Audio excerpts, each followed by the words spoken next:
Hello students, welcome to my application. तो students start करेंगे university की जुलाई में जो पूछा हुआ वो क्वेश्चन है, उसका सॉल्यूशन स्टार्ट करेंगे। देखो स्टूडेंट्स, ये जो क्वेश्चन है वो 2 बार पूछा गया है। आप देखोगे तो शायद इसके बाद मार्च 2024 में भी ये क्वेश्चन ही वापस आया था। तो देखें कि इसमें छोटा सा चेंजेस करके पूछा था। अब देखो यहाँ पर आपको क्वेश्चन में पूछा गया है, एक बार पढ़ लेते हैं। ठीक है, तो देखो स्टार्ट करेंगे। हमारे पास यहाँ पर है एक विरती करके, और उसका कुछ प्रॉफिट लॉस अकाउंट दे रखा है 31 मार्च 2024 का। नाउ आपको ध्यान रखना है, यहाँ पर पहले लॉस दे रखा है, मतलब 1,52,000 का लॉस। मतलब अगर क्वेश्चन में देखा जाए तो यहाँ पर नेट लॉस, नेट लॉस 1,52,000 का। अभी क्वेश्चन में एक चीज देखो, तो यहाँ पर बोला है salary and allowances including 10,000 paid to the son as a salary. Okay, अब ये 10,000 जो है वो पे कर रहे हैं सन को, मतलब उसके बेटे को पे कर रहा है। लेकिन वो जो लड़का है उसका, वो कुछ काम नहीं करता, वो तो हॉस्टल में है। मतलब समझो, ये जो प्रोप्राइटर है उसका बेटा हॉस्टल में है, उस हॉस्टल में है, उसको हम लोग 10,000 सैलरी दे रहे, क्या वो एग्जैक्टली कुछ वर्क कर रहा है? पहली तो बात ये है, हॉस्टल में है मतलब या तो वो स्टडी कर रहा है। तो यहाँ पर उसकी कोई ऐसी प्रोफेशनल क्वालिफिकेशन नहीं है, तो अपने बेटे को वो जो 10,000 दे रहा है वो डिस अलाउड एक्सपेंस हो जाता है। ठीक है, मतलब ये जो एक्सपेंसेस है वो डिस अलाउड हो जाएगा। फिर उसके बाद है सेल्स टैक्स जो है वो डेबिट किया है 12,000, स्टिल अनपेड। ओके, अभी भी अनपेड है। And sale tax pertaining to the year 2000, to the year earlier year का है, देखो to the earlier year to 24,000, और वो पे किया था ड्यूरिंग द ईयर जिसको हम लोगों ने डेबिट ही नहीं किया पीएनएल अकाउंट। ठीक है, मतलब यहाँ पर आपने एक अमाउंट जो थी सेल टैक्स की वो पे नहीं की, और एक अमाउंट जो पे किया है पिछले साल का वो आपने डेबिट नहीं किया। ठीक है, फिर आपको बोला गया कि जो बैड डेब्ट रिकवरी है उसमें से 30% अमाउंट जो है वो क्या लिखा है, amount in respect of the bad डेब्ट not allowed as a deduction in earlier year. मतलब जो बैड डेब्ट जो है यहाँ पर, ये जो बैड डेब्ट है जो रिकवरी हुआ है वो उसमें से 30% आपको अलाउ नहीं हुआ था पिछले साल। मतलब इसमें से 30%, मतलब 16,000 का 30% कितना हो गया, 4,800। ये नॉट अलाउड था earlier year, not allowed in earlier year, मतलब पहले के साल में इसको अलाउ नहीं किया गया था इनकम टैक्स वालों ने। मतलब इसके ऊपर टैक्स भरवाया था उन्होंने उस टाइम पे। तो वापस इस साल उसका रिकवरी हुआ, तो क्या फिर से टैक्स भरेंगे? बोले नहीं। ठीक है, अगर कोई ऐसी बैड डेब्ट रिकवरी होती है जो अर्लियर नॉट अलाउड होती है तो वो इस साल इनकम नहीं मानी जाएगी। ठीक है, और अगर यहाँ पर आपने इनकम में उसको कंसीडर कर लिया है तो ये 4,800 हम क्या करेंगे, लेस कर देंगे हमारे प्रॉफिट में से। ठीक है, हमारे प्रॉफिट में से लेस कर देंगे, यहाँ पर लॉस है तो लॉस में से भी लेस कर देंगे, कोई बात नहीं। ठीक है, फिर उसके बाद वाला जो पॉइंट है वो हम बाद में जब उसको सॉल्व करेंगे तब पढ़ेंगे। ठीक है, हो सके तो आप एक बार वीडियो को स्टॉप करके पढ़ सकते हो, लेकिन बाद में मैं जब उसको पढ़ाऊंगा तब मैं आपको पूरा करवा दूंगा। चलिए तो आगे बढ़ते हैं। यहाँ पर सबसे पहला काम करना है मुझे क्रेडिट साइड से, कि क्रेडिट साइड ऐसी कौन सी इनकम है जो हमारी बिजनेस की नहीं है। तो ये हमारी बिजनेस इनकम नहीं है। Rent of the house not a business income, profit on sales of machinery not a business income. Sundry income तो बिजनेस ही मानेंगे, जो ग्रॉस प्रॉफिट है वो भी बिजनेस मानेंगे। और एक खास चीज, ये जो था वो बिजनेस इनकम ही होती है, लेकिन क्या हो जाता है कि ये अर्लियर ईयर नॉट अलाउड था, तो पहले के साल में अलाउ नहीं हुआ था, डेट्स वाइट पहले के साल में इसके ऊपर टैक्स भर दिया था। इसी वजह से इस साल वापस टैक्स नहीं भरवाएंगे इतने अमाउंट पे, मतलब 4,800 पे, तो इसको क्या कर देंगे, डिसअलाउ, मतलब अलाउ करेंगे नहीं। ठीक है, कैंसिल कर देंगे। हमारे प्रॉफिट में से ये सारी अमाउंट क्या कर देंगे, कैंसिल कर देंगे, माइनस कर देंगे। ठीक है, चलिए तो मैं यहाँ पर लिख देता हूँ कि less income not allowed under this head. मैं या तो आप ऐसा भी लिख सकते हो, इनएडमिसिबल इनकम। ओके, चलिए तो देखो सबसे पहली बात है यहाँ पर आपके पास है एग्रीकल्चर इनकम, फिर रेंट, मतलब जो हाउस रेंट है वो 2,000 आपके पास जो था वो सेल्स ऑफ मशीनरी का, और 4,800 आपका पास बैड डेब्ट रिकवरी। ओनली 30% जो था वो अमाउंट जो था, जो आपको यहाँ पर बोला गया कि बैड डेब्ट रिकवरी में 30% अमाउंट जो है वो अर्लियर ईयर नॉट अलाउड था। ठीक है, चलिए देखो सबसे पहले 40,000। अच्छा, ये 40,000 किस चीज का था? चलो पहले सारी अमाउंट लिख लेते हैं। 50,000, फिर 42,000, और फिर 4,800। ये 4,800 था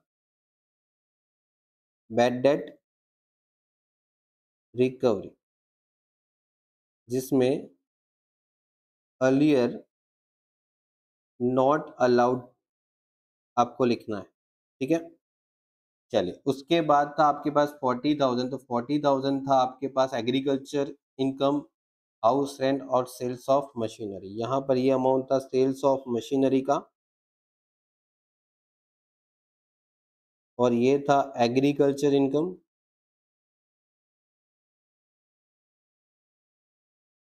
और ये था हाउस रेंट। ओके, ये सभी अमाउंट को आप टोटल कर लो तो ये आ जाएगा 1,36,800। डन। चलिए उसके बाद आप ऐड करेंगे क्या? इन एडमिशिबल एक्सपेंसेस। कौन सा एक्सपेंसेस आपका इनएडमिसिबल है? तो चलिए वो देख लेते हैं। सबसे पहला जो सैलरी दिया था उसके बेटे को, ठीक है। दूसरा 12,000 का जो सेल टैक्स था जो उन्होंने पे किया नहीं था, तो मतलब 12,000 का यहाँ पर सेल टैक्स था, यहाँ पर 12,000 का सेल टैक्स था जो उन्होंने पे नहीं किया था, डेट्स वाई वो इनएडमिसिबल हो जाएगा। ठीक है, मतलब 12,000 इनएडमिसिबल, 10,000 इनएडमिसिबल, तो यहाँ पर 10,000 पहले लिखेंगे सैलरी टू सन। देखो एक चीज ध्यान रखना, ये जो बेटे को सैलरी दे रहे हैं ना, उसमें आपको खास ध्यान रखना है कि अगर बेटे को सैलरी दे रहे हैं लेकिन बेटा अगर बिजनेस में कुछ काम कर रहा है तो आप दे सकते। 12,000 सेल टैक्स नॉट पेड। और एक और चीज है, जो आपने सेल टैक्स पे किया था लेकिन वो रिकॉर्ड नहीं किया था, तो उसको तो आपको लेस करना पड़ेगा ये वाली अमाउंट, बिकॉज ये डेबिट नहीं हुआ है, जो कि डेबिट होना चाहिए था वो अमाउंट है। मतलब admissible expenses not recorded in the books of account 24,000, तो उसका एक अलग से हेड बनाएंगे लेस करके के एडमिसिबल एक्सपेंसेस नॉट रिकॉर्डेड। ठीक है, कितना आ जाएगा? 24,000। क्या नाम था? Sale tax paid for last year. Last year का सेल टैक्स आपने पे किया था लेकिन आपने रिकॉर्ड नहीं किया था वो। फिर ये थर्ड पॉइंट तो हो गया। अब आ जाते हैं फोर्थ पॉइंट पे। अब देखो फोर्थ पॉइंट मैंने आपको बोला था कि मैं जब आप पढ़ता जाऊंगा और आपको समझाता जाऊंगा। देखो क्या लिखा है, राइटन डाउन वैल्यू जो था ब्लॉक ऑफ मशीनरी वो 2 लाख था। मतलब मैं अगर यहाँ पर एक कैलकुलेशन करूँ, ओपनिंग बैलेंस जो था मशीन का वो था 2 लाख। ठीक है, अब वो मशीन में आपने कोई मशीन इस साल परचेस किया है, ऐसा कुछ क्वेश्चन में दिया है? बोला सर नहीं, क्योंकि पूरा पढ़ो। The permissible rate of depreciation for the financial year 2023-24 as per the income tax provision is of 15%। मतलब 2023-24 के हिसाब से इनकम टैक्स का जो परसेंटेज है वो डेप्रिसिएशन का वो 15% है। और machinery which was sold during the year, out of those the seed block was purchased 1,60,000 in year 2021-22 in the books of the accounts. The depreciation calculated at a 20% as a reducing balance method. देखो books of account में depreciation 20% के हिसाब से गिना था, और on opening balance of the assets. मतलब आपने एक एसेट बेच दिया है मशीनरी का, जो आपने इतने लाख में खरीदा था, इस साल में खरीदा था, और उसके ऊपर आप 20% रिड्यूसिंग बैलेंस से डेप्रिसिएशन गिनते आए हो। तो देखो परचेस तो कोई भी नहीं किया इस साल, कोई भी परचेस नहीं किया, तो हमारे फॉर्मेट के हिसाब से कोई परचेस नहीं हुआ है। लेकिन हमने सेल्स जरूर किया है, कितने में बेचा वो आई डोंट नो, वो हमें ढूंढना पड़ेगा। तो देखो आपने जो मशीनरी खरीदा है वो 2021-22 में खरीदा था, ऐसा बोला है कितने में, 1,60,000 में। 21-22 में खरीदा था 1,60,000 में। आपने जो मशीनरी खरीदा है 21-22 में खरीदा था 1,60,000 में, और आज बेचा है 2023-24 के साल में। तो पहले तो इसके ऊपर पहले साल का डेप्रीशिएशन गिनो, कितना गिना होगा, 20% ये लोग ने बोला है, तो 20% के हिसाब से 32,000 आपने गिना होगा, और माइनस करोगे तो 1,28,000 आए। और फिर से अगर आप डेप्रीशिएशन गिनते हो 20%, क्यों, क्योंकि ये डेप्रीशिएशन अभी आएगा 22-23 22-23 का आएगा।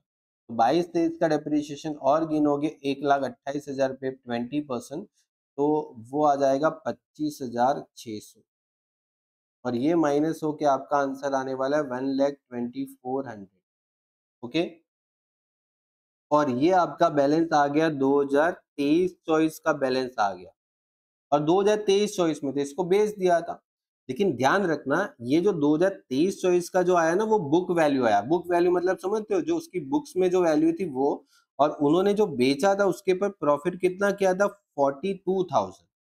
कितना किया था, 42,000। तो 42,000 का प्रॉफिट यहाँ पर आप ऐड कर दोगे, और 1,24,000 में 42,000 का प्रॉफिट ऐड कर दोगे तो 144400 इतने रुपीस में उसने बेचा होगा ये मशीन को।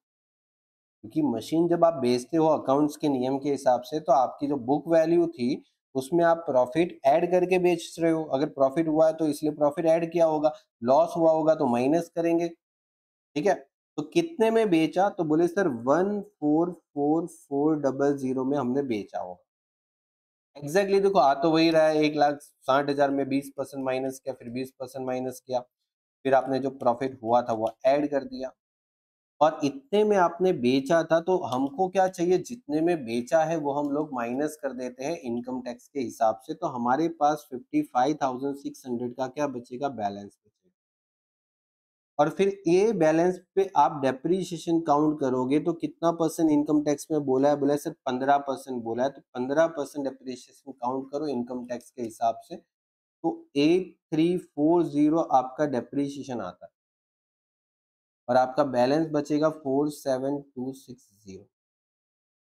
ठीक है, ध्यान रखना। देखो एक चीज याद रखना, यहाँ पर क्वेश्चन में कहीं पे ऐसा नहीं लिखा होना चाहिए कि ऑल मशीनरी सोल्ड आउट। ठीक है, यहाँ पर लिखा था machinery which was sold during the year. Okay, 1,60,000 का जो आपने परचेस किया था वो बेच रहे हैं वो लोग। ठीक है, मतलब आपके पास तो टोटल ब्लॉक है 2 लाख का। ठीक है, जिसमें से 1,60,000 वाला जो मशीन था ना वो बेच रहे। ऑल मशीनरी अगर बेच दिया होता ना तो यहाँ पर डेप्रीशिएशन आगे कैलकुलेट ही नहीं होता। ये बहुत समझने वाली बात है, अगर यूनिवर्सिटी ने कहीं पर भी कोई प्रोफेसर ने इसको चेंज करके थोड़ा सा पूछा तो सब फंस जाएंगे। ठीक है, क्योंकि अगर सारा मशीनरी अगर बेच दिया है तो फिर यहाँ पर ऐसा समझेंगे कि ये जो बचा है वो आपका लॉस है, शॉर्ट टर्म कैपिटल लॉस बचेगा। ये मैंने आपको मेरे चैप्टर के अंदर जब मैंने डेप्रिसिएशन के ऊपर अलग से 4-5 वीडियो बनाए हैं वो उसमें समझाया हुआ है। ठीक है, चलिए तो आगे बढ़ेंगे। तो देखो ये जो डेप्रिसिएशन है वो 8340 आएगा, तो यहाँ पर डेप्रिसिएशन जो है ना वो 8340 आना चाहिए, लेकिन किसके ऊपर, मशीन के ऊपर। है क्या कहीं पे डेप्रिसिएशन ऑन मशीनरी दिख रहा है, ये रहा। ये जो डेप्रिसिएशन है ना 35,000 डाल के बैठे हैं ये लोग, और ये गलत है, क्योंकि डेप्रिसिएशन ओनली अवेलेबल 8340। मतलब मैं यहाँ पर लिखूँ कि depreciation on machine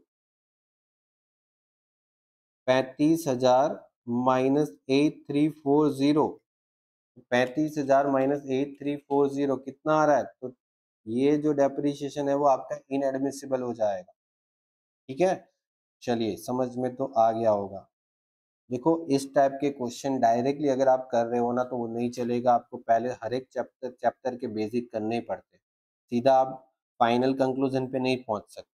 60% use of the car, देखो यहाँ पर लिखा है 60% use of the car for the personal purpose, मतलब आप 60% कार पर्सनल काम के लिए यूज करते हो, तो अपने ऑफिस या शॉप के काम के लिए बाकी का जो 40% है वो यूज कर रहे होंगे, ठीक है। और शॉप एक्सपेंस के अंदर 20,000 जो खर्चा है वो कार का खर्चा है। और एडमिशेबल एक्सपेंसेस जो है डेप्रिसिएशन मतलब कि कार का, वो 15% है, जो कि फुल्ली चार्ज है पीएनएल अकाउंट में। मतलब क्या हो गया भाई, देखो यहाँ पर जो डेप्रिसिएशन दिख रहा है कार का, ओके, ये पूरे के पूरा इनकम टैक्स के हिसाब से 15% जो होता है वो पूरा डाल दिया। जबकि यहाँ पर 60% कार जो है ना वो पर्सनल काम में यूज होती है। देखो उसने खुद बोला है, खुद एडमिट किया यहाँ पर क्वेश्चन में कि भाई आपके पास जो क्वेश्चन है उसमें कार जो है वो 60% पर्सनल काम के लिए यूज हो रही है कार, देखो यहाँ पर लिखा है। तो 60% डेप्रिसिएशन आपको अलाउड नहीं होगा, मतलब यहाँ पर 60% पर्सनल यूज हो रहा है, ओके। और आपके पास यहाँ पर एक और भी टॉपिक था ना कि जो शॉप एक्सपेंस है ना उसके अंदर 20,000 का जो खर्चा है वो कार का रिलेटेड खर्चा है, कार एक्सपेंसेस है। तो कार एक्सपेंसेस में आपको पता है कि पूरा यहाँ पर इंक्लूड है, तो उसमें से भी 60% जो है वो पर्सनल यूज के कारण आपका एडमिशिबल नहीं बनेगा, पर्सनल यूज के कारण। मतलब 45,000 में से भी 60% और 20,000 में से भी 60%, ये दोनों 60% करके आप इनएडमिसिबल बनाओगे, क्योंकि वो पर्सनल काम में आप यूज कर रहे हो उतना कार। तो कार का जितना पर्सनल काम में यूज कर रहे हो उतना डेप्रिसिएशन, और कार का जितना पर्सनल काम में यूज कर रहे हो उसका उतना खर्चा आप एडमिसिबल नहीं करोगे, ठीक है, इनएडमिसिबल कर दोगे। मतलब आपने डेबिट किया है पीएनएल में तो आप यहाँ पर एड बैक करवा दोगे, ठीक है। चलिए, तो यहाँ पर लिखेंगे डेप्रिसिएशन ऑन कार 45,000 का 60% पर्सनल यूज, और यहाँ पर लिखेंगे कार एक्सपेंसेस 20,000 का 60% पर्सनल यूज, ओके। अब देखो सारे एडजस्टमेंट खत्म हो गए, तो यहाँ पर देखो कि कौन कौन से एक्सपेंसेस डायरेक्टली पता लगता है कि इनकम टैक्स के हिसाब से एडमिसिबल नहीं है, तो उसको इनएडमिसिबल कर दो।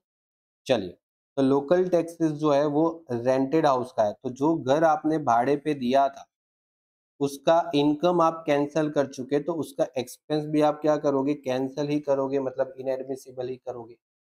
जब आपको हाउस का जो भाड़ा है उस पे रेंट मिल रहा, मतलब हाउस जो है उस पे जो भाड़ा है, जो आपको रेंट मिल रहा है, वो इनकम फ्रॉम हाउस प्रॉपर्टी के अंदर टैक्सेबल होता है, तो उसका जो रेंट मिल रहा है वो घर का आप क्या भर रहे हो, लोकल टैक्स भर रहे हो, तो वो भी आपको इनकम फ्रॉम हाउस प्रॉपर्टी में ही उसका डिडक्शन मिलता है, यहाँ पर बिल्कुल नहीं मिलता। तो 6,000 आप क्या कर लोगे, यहाँ पर ऐड कर दोगे, मतलब municipality tax of rented house.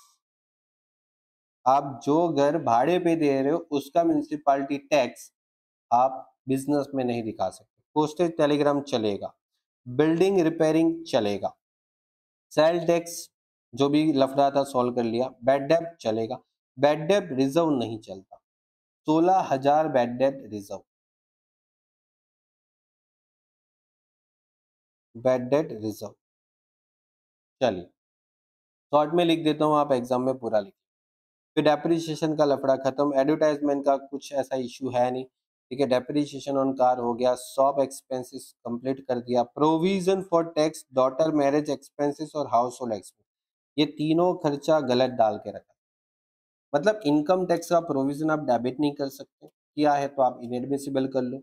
Daughter का खर्चा मैरिज का, मतलब मैरिज का खर्चा तो आपका पर्सनल एक्सपेंस होता है, वो आप पीएनएल मतलब पीएनएल में थोड़ी दिखाओगे, और हाउस होल्ड एक्सपेंस इवन आप पीएनएल में नहीं दिखा सकते, ठीक है। चलिए, तो यहाँ पर अपने पास 50,000 है, जिसमें प्रोविजन फॉर टैक्स, फिर मैरिज एक्सपेंसेस, ठीक है, 2 लाख वो भी आप गलत दिखा चुके, और 1,40,000 आप हाउस होल्ड एक्सपेंस,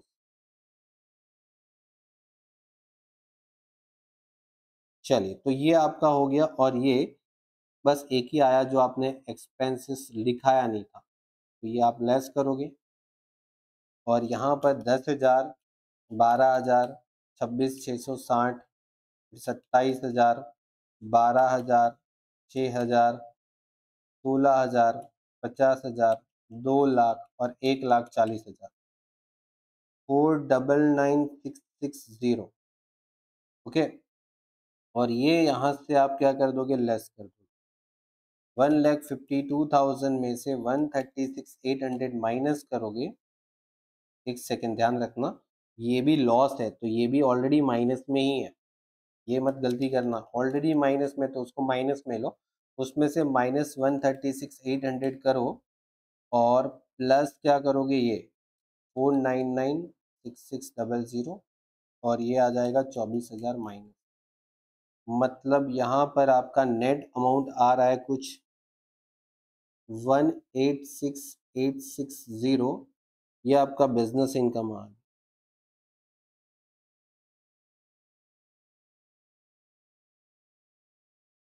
ओके, चलिए, तो ये आपका कंप्लीट हो गया, क्वेश्चन यहाँ पर फिनिश भी हो रहा है। ओके, चलिए, तो मिलते हैं नेक्स्ट लेक्चर में नए क्वेश्चन के लिए। तब तक के लिए गुड बाय और टेक केयर।